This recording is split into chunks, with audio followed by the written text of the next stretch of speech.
The Witness, a script of seeing. Part 1, The Awakening. It happens in an instant. One moment you're moving through the world in the way that you always have, accepting what you're told, trusting what you see, believing the story that everyone else believes. And then something shifts. A crack appears in the narrative. Small at first, so small you almost miss it. A detail that doesn't fit. A piece of information that contradicts the approved version. A moment where the official story and the observable reality stood in two different places, and you can see it. You can't unsee it once you've seen it. That's the truth about truth. It doesn't negotiate. It doesn't compromise. It simply is, waiting to be recognized. So you look closer. You start paying attention. You begin to notice the patterns beneath the surface, the machinery behind the curtain, the architecture of the agreed-upon lie, and the elephant in the room. And with each new thing you see, the world becomes less familiar, not because it's changed, but because you have. You're awake now. And there really is no going back to sleep. It's not comfortable. Not completely. Not ever again. Nothing is familiar. Nothing is the same. It's both a gift and a curse. Liberation, exile, the beginning of freedom and the end of belonging, because once you see it, you become responsible for what you've seen. You become a witness, and the witness carries the weight that others don't even know exists.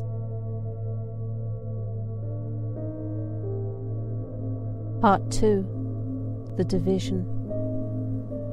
You try to share it at first. Of course you do. It's the natural impulse when you discover something so important, something so true, something that changes everything. You want to tell the people you love. You want to wake them up too. You want them to see what you see so that you can face it together. But they don't see it. They look right at the evidence and their eyes slide off it like water off glass. They hear the contradictions and they explain them away. They encounter the truth and defend the lie without even knowing they're doing it. And you realize they're not ready, they're not willing, they're too afraid, or they've just invested too much in the old story to let it go. Whatever the reason, they're staying asleep, and you're awake. And there is a wide canyon opening up between you. This is the division. It's not a political one, not one that the social media talks about, but the real one, the fundamental one, the one between those who see and those who don't, between those who question and those who comply, between those who think and those repeat.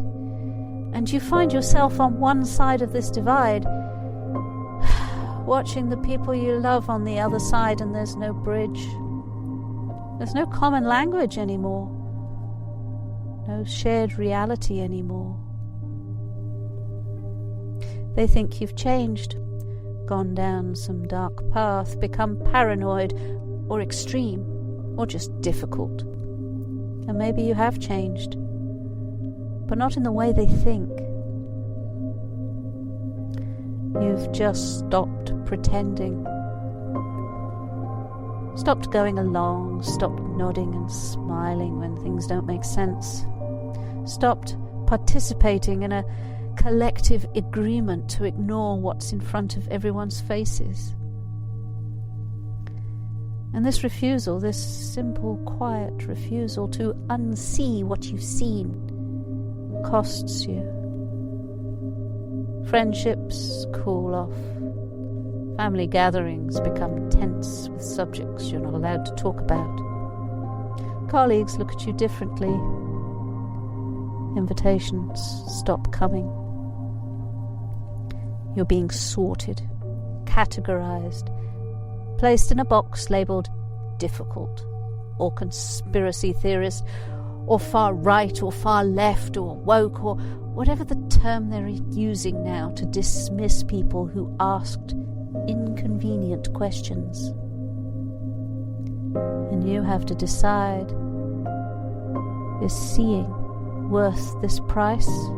Is truth worth the loneliness? Is integrity worth exile? Part 3, the grief. There is a deep mourning that comes with this awakening. A death of innocence, yes, but it's more than that. A death of the world as you thought it was. A death of trust in institutions you once believed in. A death of faith and collective sanity. A death of the comfortable assumption that there are adults in charge and everything is basically okay. You have to grieve for the person you once were before you knew. The one who could watch the news without rage. The one who could trust without verification. The one who could participate in normal conversations without biting their tongue. You grieve for the relationships you've lost, the people who can't or won't come with you to this new understanding. The ones who choose comfort over truth, who picked belonging over questioning, who stayed in the cave because the shadows were easier to look at than the light. You grieve for the future you thought was coming, the one where things made sense, where progress was real, where humanity was moving towards something better, something brighter, instead of spiraling towards something worse. And this grief is real, it's heavy, it's legitimate. You can't bypass it or positive think your way through it, or pretend it doesn't exist. You have to feel it. Let it move through you like the weather. Let it have its time. Because grief is just love with nowhere to go. And you're grieving because you love. Love truth, love people, love the world enough to care that it's broken, love humanity enough to hurt when you see us betraying our own potential. So you sit with the grief. You honor it. You let it teach you what it came to teach. And slowly, so slowly, you begin to understand something. This grief is not weakness. It's evidence of your humanity. It's proof that you haven't become cynical or hard or even dead inside. You can still feel, you can still care, you can still be wounded by the world's wounding of itself. And that capacity to feel, even when feeling hurts, is what will keep you human through what's coming.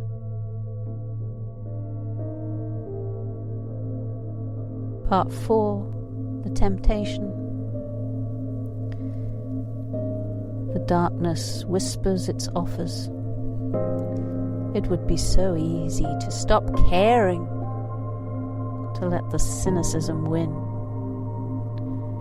To decide that if the world wants to destroy itself, why should you exhaust yourself trying to prevent it? It would be so easy to become bitter, to hate the people who won't wake up, to feel superior in your knowing, to let contempt replace compassion. It would be so easy to give up, to go numb, to retreat into your own survival and let everyone else figure it out on their own. These temptations are real. They're powerful, they're understandable, and they're poison. Because the moment you let bitterness replace sorrow, the moment you let contempt replace compassion, the moment you let numbness replace feeling, that's the moment you lose what made your seeing valuable in the first place.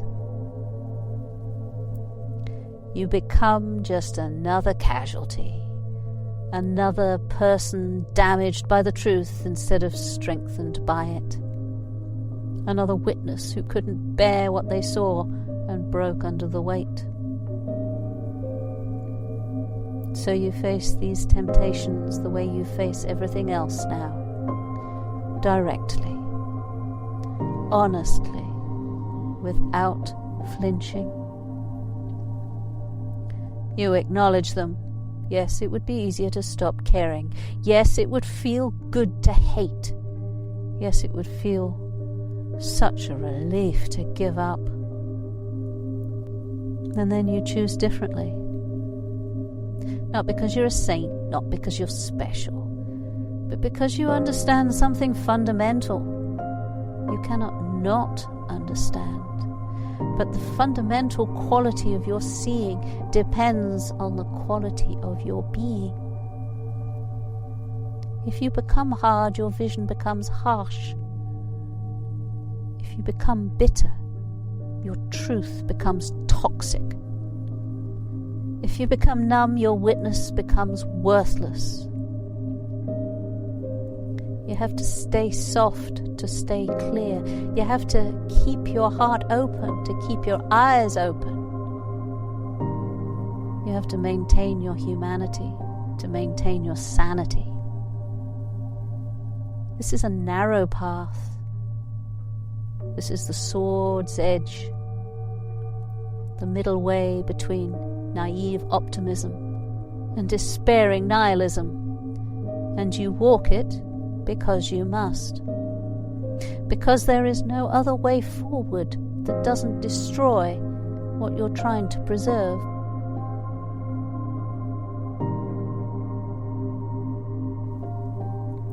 Part 5. The practice. So you develop a practice.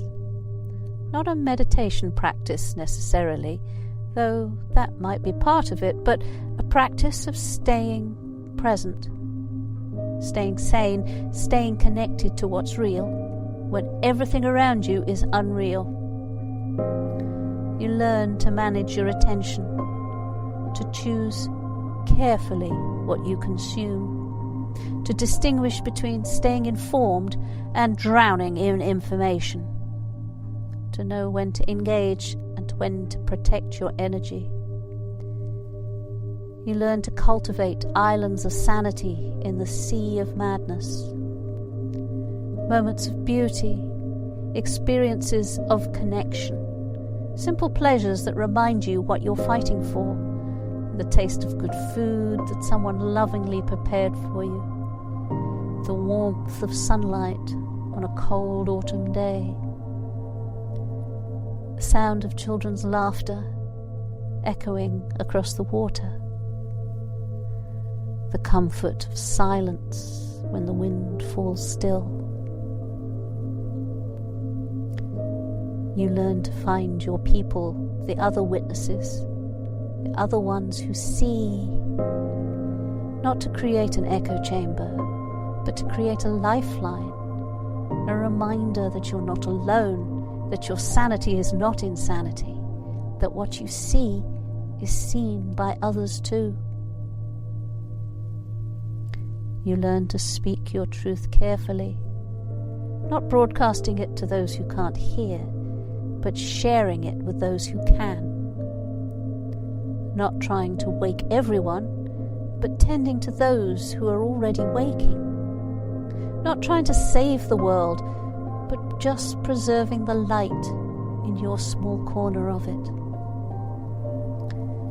You learn the discipline of not knowing, of holding questions instead of demanding answers, of living with uncertainty instead of clinging to false certainties, of saying, "I don't know," without feeling shame.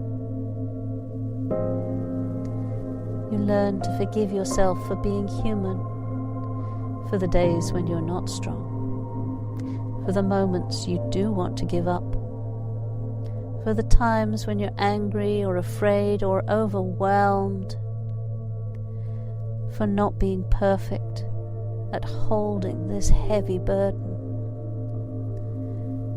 And through all of this, you learn the most important lesson. Resistance is not just fighting.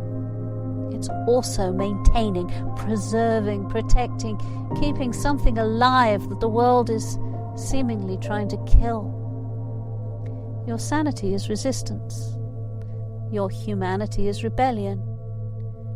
Your refusal to become what chaos wants you to become. That's victory. And every day you wake up still yourself with your soul intact. That's winning.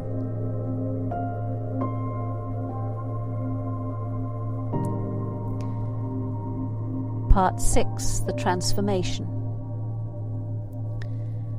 And something unexpected happens. The burden that was breaking you starts to make you stronger. Not all at once, not cleanly, but gradually the weight you are carrying builds muscle. The pressure creates diamonds. The fire forges steel. You discover capacities and capabilities that you didn't know you had. Resilience you didn't know you possessed. Strength that was always there, but never needed until now. You can hold on without breaking. You can witness horror without becoming horrified. You can see clearly without losing hope, and can know the worst and still choose the best. You become someone who can sit with discomfort without needing to resolve it, who can live with questions without demanding answers, who can face uncertainty without fabricating false certainty. You develop discernment, the ability to distinguish between truth and lies. That's a must. Signal and noise, substance and appearance, you learn to trust your instincts while verifying them, to question everything while believing something. You cultivate presence, the ability to be here now fully, regardless of what's happening around you, to maintain your center when the world is spinning, to be still even when everything is moving. And perhaps most importantly, you develop compassion. Real compassion, not pity or superiority, but genuine understanding that everyone is struggling in their own way, that the people still asleep are not your enemies, they're just afraid, that the ones attacking you are just trying to defend their crumbling worldviews, that we are all doing the best we can with what we know. This compassion doesn't make you weak. It makes you powerful, because it keeps you connected to your humanity while others are losing theirs. It keeps your heart open while others are closing down. It keeps you human in an increasing, inhuman world. And this humanity, this stubborn, persistent, defiant humanity, becomes your greatest weapon and your greatest shield.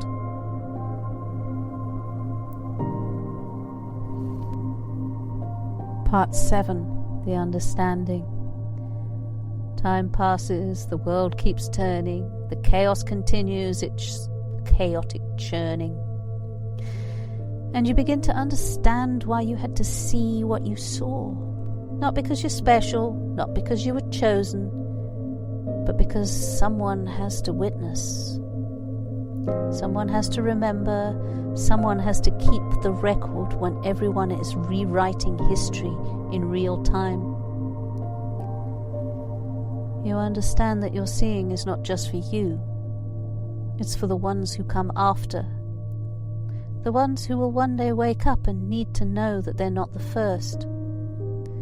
The others have walked this path, that it is possible to see and survive. You understand that the divisions you have experienced are necessary. Not good, but necessary. Because not everyone is meant to take this journey. Some people are meant to sleep through this particular storm. And your job is not to wake them. It's to be awake yourself, so that when they do awake, there's someone still standing who remembers what happened. You understand that the grief was initiation, the price of admission to a deeper understanding. You had to lose the old world to find the new one, had to die to who you were, to become who you needed to be. You understand that the temptations were tests, opportunities to lose yourself or to find yourself, to become what you beheld or to remain separate from it, to let the darkness win or to maintain the light. You understand that the practice was a preparation, building the inner resources you need for what's coming, strengthening the muscles you need to carry this weight for the long haul. And you understand that the transformation was the point all along, that you didn't see what you saw by accident, that you were ready for this even when you didn't feel ready, that everything in your life up to now was preparing you to be a witness in this moment. This understanding brings something unexpected: peace. Not the peace of resolution, not the peace of having all the answers, but the peace of acceptance, of knowing your place in the larger story, of understanding your role in the unfolding. You are the witness, and that is more than enough.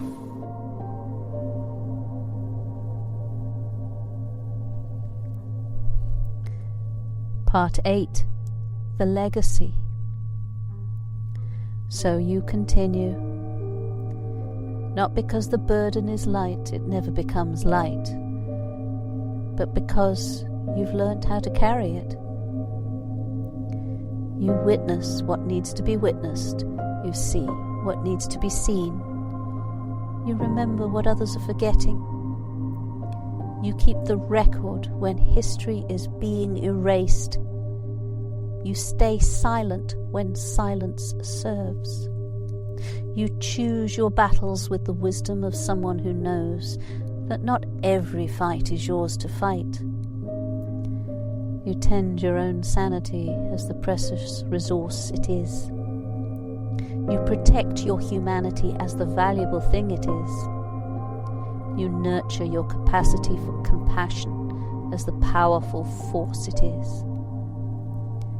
And you trust that your witnessing matters, even when you can't see how, even when the world seems to be getting worse instead of better.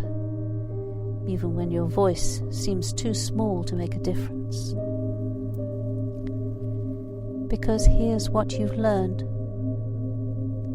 Witnessing is not about changing everything. It's about preserving something. The memory that things were different once. The knowledge that truth exists even when lies prevail.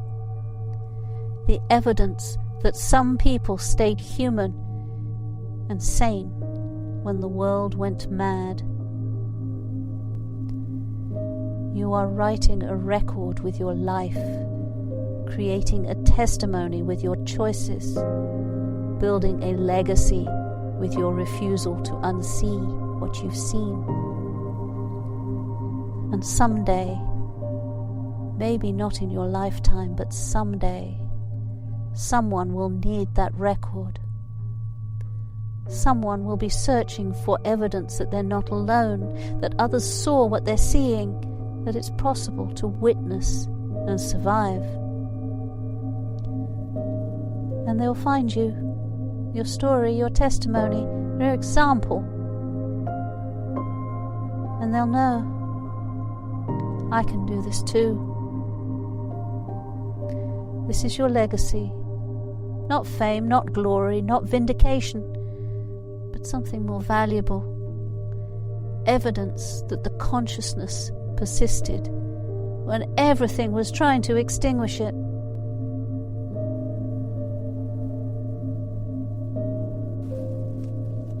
Epilogue. The seeing. The seeing never stops. Once your eyes are open, they stay open. You can look away, but you can't unsee. You can rest, but you can't return to sleep. You can be tired, but you can't be unaware. This is your gift and your curse, your burden and your purpose, your wound and your wisdom.